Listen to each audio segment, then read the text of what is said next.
Hello friends, अस्सलाम वालेकुम। Welcome to my channel अल्हम्दुलिल्लाह। उम्मीद है आप लोग सब खैरियत से होंगे। तो गाइस, आज ये यहाँ पे हो रहा है जलसा हमारे घर के आगे।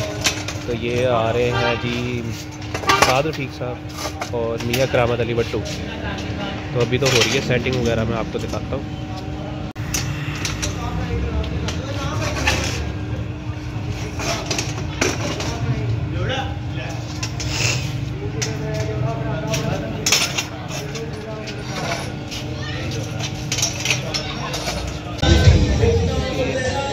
ये एक बच्चा गुमशुदा जिन्हों लबे और आगे जाता है। वो आगे इस नंबर पे था ना, इस नंबर पे रहा था। ये मेरे पापा की दुकान दिखाओ। ये सलीम साहब नात ख्वाह का उसका निकाह ख्वाह का बेटा है, लेकिन ये गुम हो गया है। इसको अपने घर का नहीं पता और इसके घर वालों को इसका ही नहीं पता। थोड़ा सा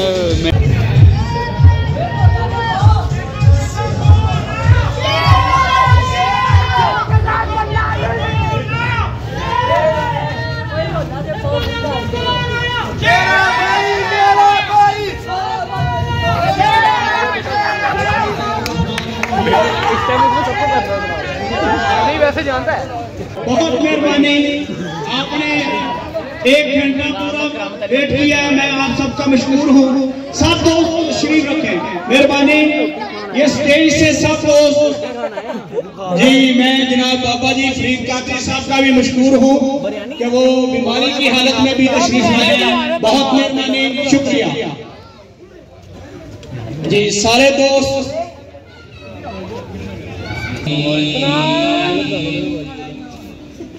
कुल हुवल्लाहु अहद अहद अल्लाहु समद समद लम यलिद वलम यूलद वलम यकुल लहू कुफुवन अहद अहद सदकल्लाहुल अज़ीम।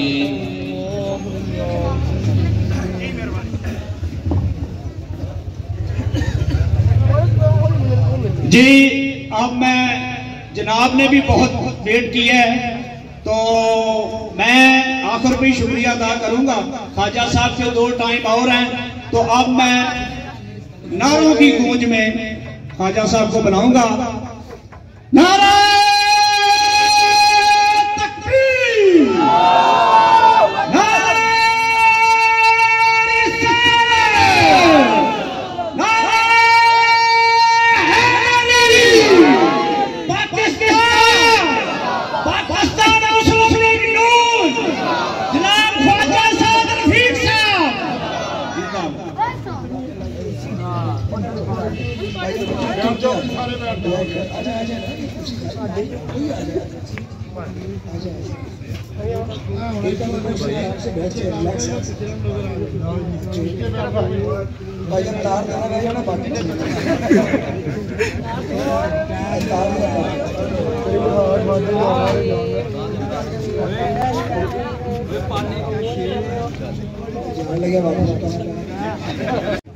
चंद हजार लोगों का जत्था लेके वो बैठ गए।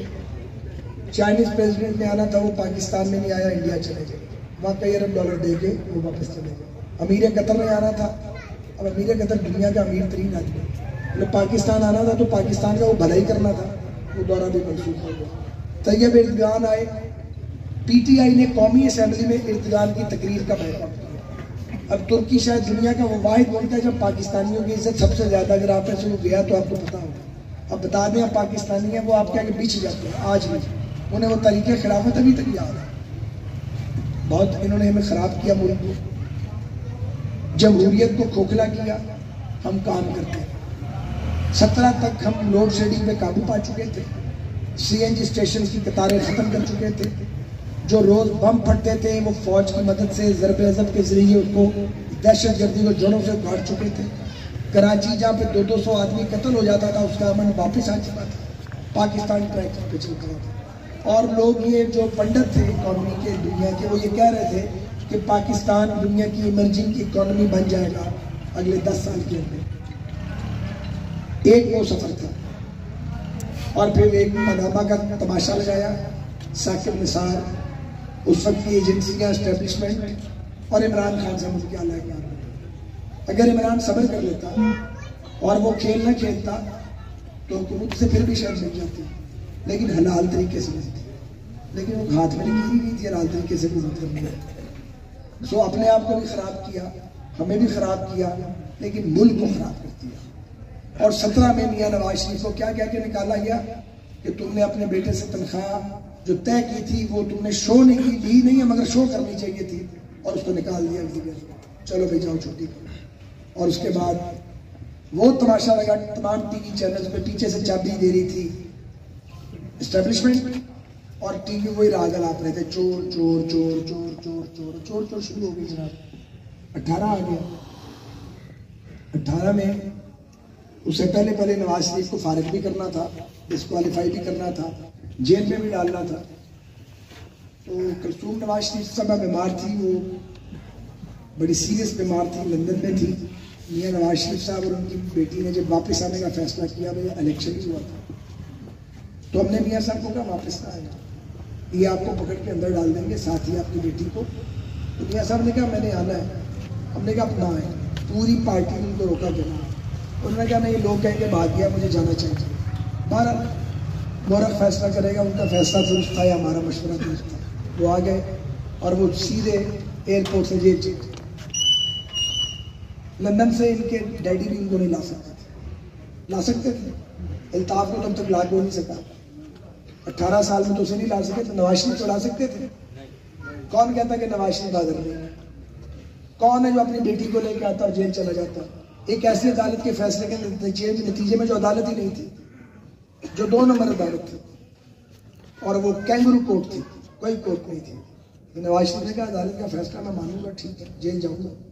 इलेक्शन लड़ा, इस हल्के में आपने वोट मुझे दिए, जीत इमरान खान साहब दिए, कोई बात नहीं। और 5.5 पौने 600 वोटों से फिर जिमनी इलेक्शन हुआ। इस बार हम पूरे चौकस थे, तो डाका ना डाला जा सका, 11,000 से निकल गए। मैं जेल चला गया क्योंकि मुझे जेल ही जाना था, मेरी लिखा था मेरे लिए किसने जेल जाना। साथ मेरे भाई को भी जूंगे में उसको भी भेज दिया, वो शरीफ आदमी है तो तकरीर भी इस तरह की नहीं करता, वो तो मैं हूँ जो तकरीरें सख्त करता हूँ। उन्होंने कहा नहीं, दोनों भरा जेल जाएंगे, चले गए, हुक्म था, जाना था जेल। हम सब जेलों में बारी बारी शबाज शरीफ क्या, तो फिर राना सनाउल्लाह क्या और शाहिद खकान क्या, एक लाइन लग गई कि भाई ये सब एक बार जेल जाएंगे, इनके सबके मुंह काले करने। मैं आज पूछता हूँ, हम तो उसी मुंह के साथ खड़े हैं, वो जो हमारे मुंह काले करते थे वो किधर गए? वो साहब किधर हैं जो पाकिस्तानी फौज के सरबराह थे? उनका कोई नाम लेने के लिए तैयार नहीं है इसमें। इज्जत और मोहब्बत से कोई नाम लेने के लिए तैयार नहीं। वो जो जज थे, पानामा जज, अब एक एक करके दौड़ लगा रहे हैं। क्यों दौड़ रहे हो भाई? अगर कोई गड़बड़ नहीं की तो बैठे रहो। साकिब निसार से कोई शराब लेने का रवाना है कोई? खुद खान साहब ने जो किया 9 मई को, उसके बाद चले गए, वो भी उसी रास्ते पे। तो जो घड़े खोलता किसी के लिए, उस घड़े में खुद खोलता। पर हमारा मुकदमा ये है कि आपने हमें खराब नहीं किया, आपने मुल्क खराब कर दिया। आप यकीन करेंगे, जो 16 महीने की हुकूमत थी, कई लोग हमारे यहाँ भी कहते हैं यार तुम लोग क्यों, तुम लोगों ने, तुम्हें क्या जरूरत थी 16 महीने की हुकूमत करने की?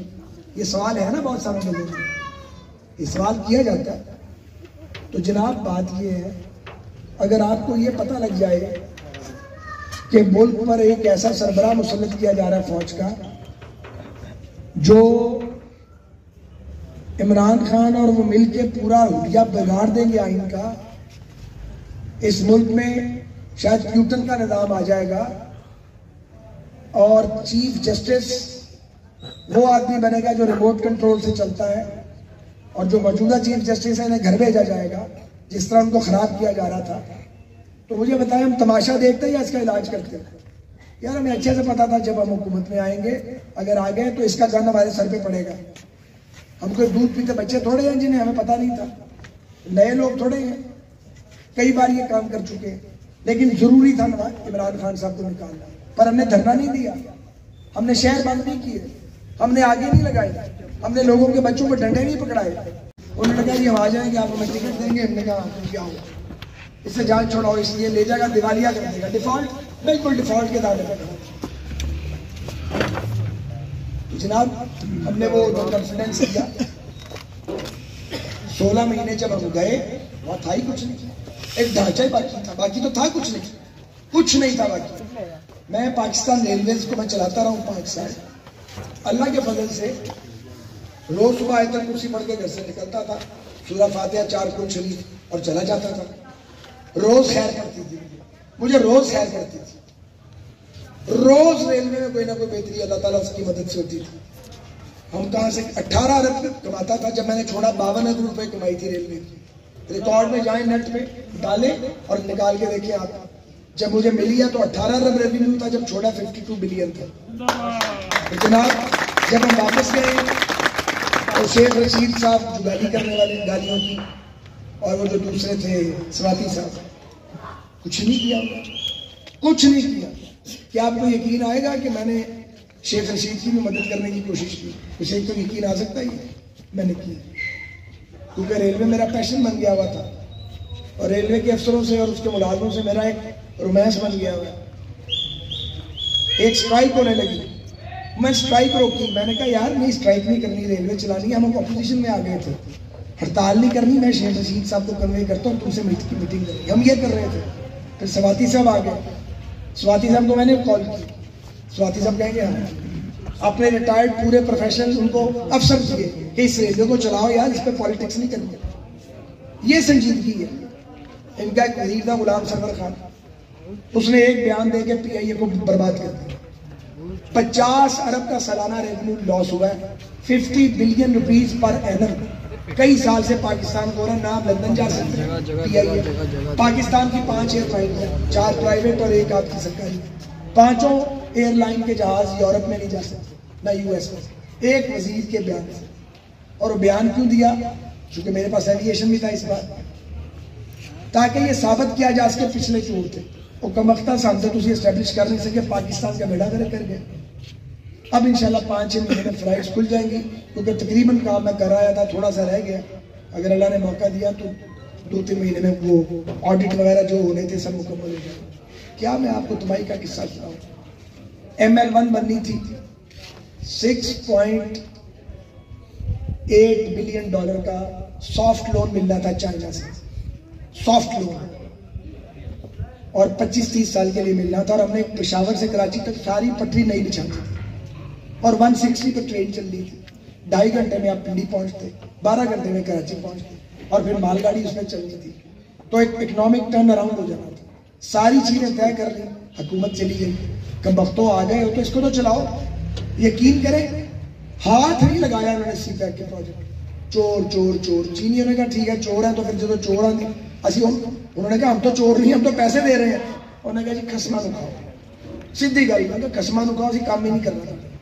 उन्होंने एक यन नहीं दिया, एक यन नहीं दिया। इन्हें पूछे कुछ क्या किया तुमने ML1 के? 10 लाख पाकिस्तानियों का रोजगार वाबस्ता है एक रेलवे के साथ। और अगर ये बन जाएगी, जो इंशाल्लाह बनेगी, तो ये आपकी रोड्स के ऊपर ट्रैफिक का रश आ जाएगा और आपकी जिंदगी में कंफर्ट आ जाएगा। अब वापिस आए, अब सर पकड़ के बैठ गए। वो जो $6.8 बिलियन था वो $12 बिलियन हो गया। वो एडा बड़ा लोन लेना तो वापस नहीं करना। फिर दोबारा बैठ गया इसकी कॉस्ट कटिंग कैसे करनी है। 6 महीने काम करते रहे कि क्वालिटी कॉम्प्रोमाइज भी ना हो और कॉस्ट कटिंग हो जाए। ये कोई आसान काम है? हम ये भी कर रहे हैं।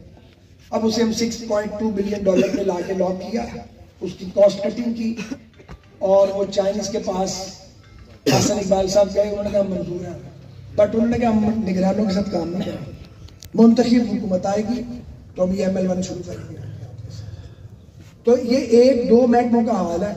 सोचें क्या हाल होगा, क्या हाल होगा, मुल्क कैसे चलेगा जब आप संजीदा ही नहीं है मुल्क चलाने के लिए। आपको एक ही धंधा था, पकड़ लो, मार दो, जेल में डाल दो, अपना मुंह काले कर दो, इनको पत्थर मारो।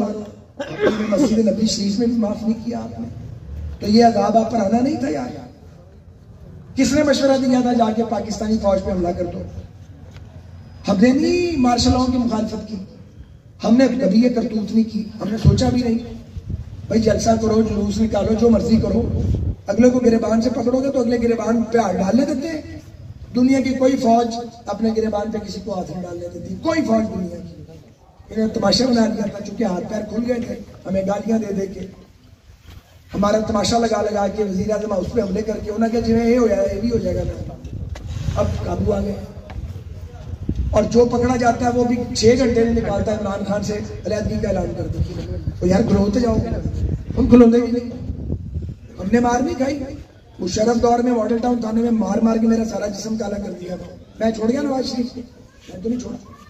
अंदर बैठ के इख्तिलाफ करता हूँ और दबा के करता हूँ और आइंदा भी करूंगा। जहाँ पे कोई चीज देखूंगा कि करने वाली है बिल्कुल इसी तरह का हूँ, इसी तरह करूंगा। बाहर नहीं बात करते आगे। और बाहर मुश्किल टाइम पे अपनी जमात और अपनी लीडरशिप के साथ पूरे खड़े हुए। आप गवाह इस बात, आप सारे गवाह इस बात। तो मैं कहना ये चाहता हूँ बात को समेटते हुए कि अब जहाँ आके हम फंस गए बतौर रियासत से, वहां से हमें निकलना पड़ेगा। हमें एक एटमी ताकत है। 24 करोड़ हो गए हैं। सोचिए 3.5 करोड़ की आबादी बढ़ गई हमारी चंद साल में। वसाइल नहीं बढ़े, आबादी बढ़ गई है। ये बात कहाँ जाके रुकेगी? ये स्मॉग है, 7000 फुट की तय स्मॉग, नीचे सूरज की किरणें ही नहीं आ रही। इसको ठीक करना पड़ेगा। ये परमानेंट अज़ाब बन गया हमारे लिए। पहले डेंगू का मुकाबला किया, डेंगू से मुकाबला करके हमने कामयाबी हासिल नहीं की आपके सामने। तो इंसान कर सकता है, अल्लाह ने इंसान को बड़ी ताकत दी अगर नीयत हो, अगर इरादा हो, मनसूबा बने। PKLI हम बना गए थे, लीवर किडनी ट्रांसप्लांट। यहाँ पे लोग बीमार होते हैं, जिसके पास पैसे हैं वो जा सकता है। कितनों के पास पैसे हैं? 2% के पास।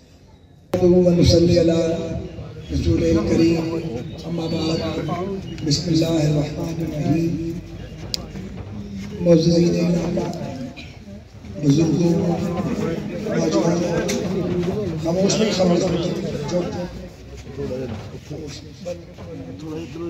बुजुर्गों, नौजवानों, हमारी तकरीब के मेज़बान मोहतरम, हमारे भाई और दोस्त, बड़े भाई साई साहब, मैं आप सबका बहुत ज़्यादा शुक्रगुजार हूँ। आप इस शदीद सर्दी में बहुत देर से यहाँ तशरीफ फरमा है। मेरी आप माजरत भी कबूल फरमाए। मैं खुद शदीका का मरीज़ बन गया हूँ और दर्द की हालत में चल रहा हूँ। बड़ी देर से निकले हैं तो 5-6 घंटे जहाँ जाते हैं वहाँ से निकलते हैं। चंद मिनट की तकलीफ जब एड ऑन होती है तो ये वक्त आ गया। अभी भी ये सामने वाल्टन रोड क्रॉस करके एक तकलीफ है, फिर अभी अपने इमाम बारगाह पे भी जाना है जहाँ हाजी का वाक़या है। बिला तखीर में अपना मुकदमा आपके आगे पेश करता हूँ। बुनियादी तौर पर यह मुकदमा या ये जो बात मैं करना चाहता हूँ ये PMLN में बात नहीं है, ये पाकिस्तान का केस। और पाकिस्तान का केस बदकिस्मती से बहुत कॉम्प्लिकेटेड हो गया। ये जो बार बार के तजर्बे किए गए हैं पाकिस्तान में और वोट के फैसले को बार बार रौंदा गया है, इसमें बहुत ज़्यादा डिस्टर्ब। मैं बहुत पीछे नहीं जा रहा, वक्त ज़्यादा नहीं है, लेकिन मैं जाना चाहता हूँ 13 जब आपने अपने वोट के जरिए मेजॉरिटी में मुस्लिम लीग नून को हुकूमत अल्लाह के फजल से करने का मौका फराहम किया। ये वो वक्त था जब पाकिस्तान पीपल्स पार्टी की मिसमैनेजमेंट की वजह से पाकिस्तान की मईशत रुक चुकी थी। 16-16, 14-14, 12-12 घंटे की लोड शेडिंग थी। रोज बम फटते थे। परवेज मुशर्रफ ने जिस अजाब को फंसाया था उसके नतीजे में एनर्जी क्राइसिस इतना सीवियर था, इतना ग्रेव हो चुका था कि CNG स्टेशन के बाहर भी आपको मोटरसाइकिलें, रक्शे, लोडर, छोटी गाड़ियाँ, लोग रात को गाड़ियाँ लगाते थे, फजर के टाइम की बारी आती थी। मैं सिर्फ आपको एक रिफ्रेश कर रहा हूँ जो हालात थे। खजाना खाली था और बिजली भी नहीं थी, कुछ भी हालात ठीक नहीं थे। उन हालात में हम आए, हम CPAC लेके आए पाकिस्तान में। हमने एनर्जी क्राइसिस को एड्रेस किया। हमने कराची पोर्ट पे जिन्नाती रफ्तार से LNG टर्मिनल बनाया और कतर से लिक्विड गैस के एग्रीमेंट किए लॉन्ग टर्म, ताकि पाकिस्तान में एनर्जी क्राइसिस रिजॉल्व हो। हम चीन से रब्ता किया, प्रेसिडेंट शी से बात की, प्राइम मिनिस्टर नवाज शरीफ ने। CPAC का तोहफा मिला, उसमें फॉरेन डायरेक्ट इन्वेस्टमेंट भी थी और सॉफ्ट लोन भी थे। हमने पावर प्लांट लगाने शुरू किए। अब हम ये सब सारा काम कर रहे थे तो 2014 में हमें घेरा डालने लगा और दारुल कादरी और इमरान खान ने एस्टेब्लिशमेंट की मदद से, एजेंसियों की मदद से, जिसमें जज साहिबान बाज़ मुलव्वस थे, उन्होंने वज़ीर-ए-आज़म हाउस का घेराव किया। आपको याद है 126 दिन का धरना, बिला जवाब धरना था। इलेक्शन हो चुका था, नताइज तस्लीम किए जा चुके थे, 38 MLAs थे PTI के। चाहिए ये था कि वो अंदर हाउस में, असेंबली में बैठ के हुकूमत यहाँ गलती करती उसको पकड़ते, मगर सब्र नहीं था, ना उनको सब्र था ना उनके पिछलों को सब्र था जिन्होंने लॉन्च किया। वो कह रहे हैं डॉक्टर सईद साहब top of line doctor America के, सबको छोड़ के आ गया, उसकी बेइज्जती की साथ जलीलो खार किया, डिसहार्ट किया उनको। ये तरीका प्रोफेशनल्स के साथ डील करने का मुझे बताया। अब PKLI में वहाँ खाक उठती है। अब अल्लाह ने मौका दिया, पहले साल में PKLI को वहीं पहुँचाएंगे जहाँ से शुरू किया था, दोबारा खड़ा करेंगे, एक एक अदारा ठीक करना पड़ेगा। ये मुझे बताएंगे जो मेट्रो बस है जो गज्जू मते से शादरे जाती है, अगर ये हमें ब्रेक ना करते, अब तक 4-5 लाइनें लाहौर में बन गई होती मेट्रो की। आप घर से निकलते, कार्ड डालते, पूरे लाहौर में घूम के घर वापस आ जाते हैं। लंदन में भी यही होता है, पेरिस में भी यही है, दुनिया के हर बड़े शहर में यही है, इस्तांबुल में भी यही है। यहाँ क्यों नहीं हो सकता? क्यों नहीं हो सकता? हमने शुरू नहीं किया था। जब शुरू करते हैं कि पहुंचने लगते हैं तो टांग खींच लेता आके, साजिश शुरू हो जाती है। तो हमने भी बड़ा सीखा है और हमारा इरादा इस बार लड़ाई का नहीं है। कोई लड़ाई आएगी तो उसको भी दूर कर देंगे, डाइवर्ट कर देंगे। और दूसरा हमारा ख्याल ये है कि जब पार्लियामेंट बन जाएगी, जब नई हुकूमत आ जाएगी इंशाल्लाह, और अगर मियाँ नवाज शरीफ की हुकूमत आई और अगर हमें सादा अक्सरियत मिली, फिर भी जो जमातें पार्लियामेंट में होंगी उन्हें कहेंगे आप भी आए इस हुकूमत का हिस्सा। मैं पिछले तकरीर बता रहा था, मैं जब ये वजीर था पिछले दिनों, तो मुझे एथोपियन एम्बेसडर का मैसेज आया कि मैं मिलना चाहता हूँ। एथोपिया का नाम आते ही हम समझते हैं भूख, गुर्बत, फाका, यही आता ना अफ्रीका। तो मैंने अपने स्टाफ अफसर को कहा कि यार टाइम दे दो, बरादर इस्लामी मुल्क है, मिलना चाहिए। वो आगे जमाल बिन बकर साहब अभी वही एम्बेसडर है। तो उन्होंने मुझे कहा कि मैं एथोपियन एयरलाइन के लिए कुछ फ्रीक्वेंसीज चाहता हूँ ताकि एथोपिया पाकिस्तान की कनेक्टिविटी, ठीक है, आप हमें रिटर्न रिक्वेस्ट भेजिए, हम उसको एग्जामिन करके बता देंगे। तो मैंने कहा क्या हाल है? उन्होंने कहा हम तो बहुत अच्छे हालत में आ गए। मैंने कहा क्या मतलब? उन्होंने कहा जो हमारी एयरलाइन है उसके पास 100 जहाज है, मैं अपने गिरेबान चाहती हमारी तो 26 जहाज है। मैं तो शर्मिंदा ही हो गया कि ये 100 जहाज है। उन्होंने कहा हमारी एयरलाइन तो one of the best airline है। जब एम्बेसडर आपको मिनिस्टर को मिलने आता तो उससे पहले कुछ प्रेजेंटेशन भी आप लेते हैं। तो मेरे सेक्रेटरी एविएशन ने कहा कि आप बहुत बड़ा मुल्क है एथोपिया। मैं कह रहे हो? उन्होंने कहा बदल गया है, 160 पे ट्रेन चलती है, हाई स्पीड रेल भी बना ली है, 100 जहाज की एयरलाइन है, अफ्रीका की बेस्ट एयरलाइन है और उनकी इकोनॉमी ग्रो कर रही है। मैं जी उन्होंने क्या जमाल भी बकरूँ, मैं क्या यार मैंने एक फार्मूला दसा यकीन करें। अब मेरी उनसे बड़ी दोस्ती है, मैं उनका नाम ले रहा हूँ। उन्होंने क्या कुछ नहीं किया, हमने आपस में बहुत लड़ाई की, दहाइयों तक लड़ते रहे, फिर हमने सुना था। और उन्होंने कहा कि मैंने कहा जिस पार्टी की हुकूमत है उसकी कितने % सीटें हैं? कहने के 96%। क्या कह रहे हैं? 96% मेजॉरिटी कैसे हो सकती है? मुझे असल बात बताएं। उन्होंने कहा जी असल बात ये है, ऑपोजिशन के हुकूमत रल गए, असि सारे रल के मुल्क चला रहे हैं। 3 वजीर असी ऑपोजिशन के रखे हुए फेडरल मिनिस्टर। मैं क्या लोग जो है गल निकली ये रल गए तो सानू भी रलना ही पैना। उसके लिए एक आदमी चाहिए जिसका इतना बड़ा दिल हो, जो जबर और इंतकाम और बदले की बात ना करे, जिसका वर्ल्ड विजन हो, जिसका इंटरनेशनल एक्सपोजर हो, जिसकी आपके बरादर इस्लामी मुल्क उसे नाम और काम से जानते हो। वो अगर नवाज शरीफ के अलावा कोई और है तो मुझे आप बता दें। 31 अक्टूबर को